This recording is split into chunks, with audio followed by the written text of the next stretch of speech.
Hello everyone. A small amendment which was expected since very long.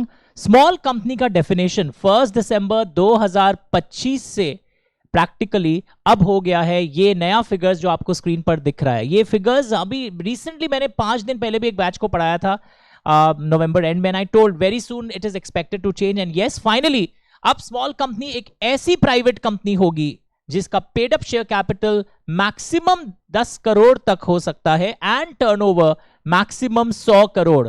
तो आप पहले 4 और 40 करोड़ पढ़ रहे थे, अब 10 करोड़ एंड 100 करोड़ है.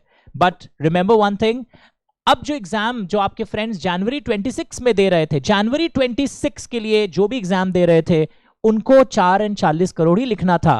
पर May onwards and September 26, 27 onwards, this new figure will be applicable. एक बार ICAI का नोटिफिकेशन का वेट कर रहे हैं हम लोग, पर दिसंबर एंड जनवरी में जो एग्जाम दे रहे थे, दिसंबर 25 में जो दे रहे थे, जनवरी में जो दे रहे थे, they didn't have to make any change. उनको कोई चेंज नहीं करना था, उनको अभी भी 4 करोड़ 40 करोड़ पढ़ना था.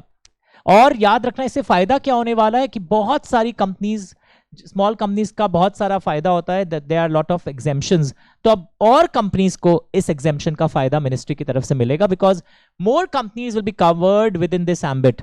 एंड जो पहले क्लॉज था कि कुछ कंपनीज चाहे ऊपर वाले क्राइटेरिया को सेटिस्फाई कर रही है, paid up capital and turnover, still they are not small.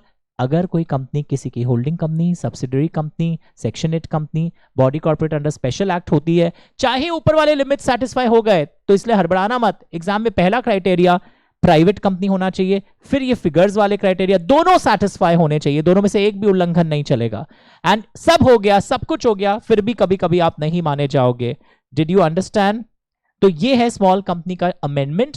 And एक मिस्टेक जो स्टूडेंट करते हैं, स्मॉल एलएलपी में जो फिगर्स है अभी लैक्स में है, वो करोड़ों में नहीं है, वहां अमेंडमेंट नहीं है. Amendment is only for small company. Thank you so much.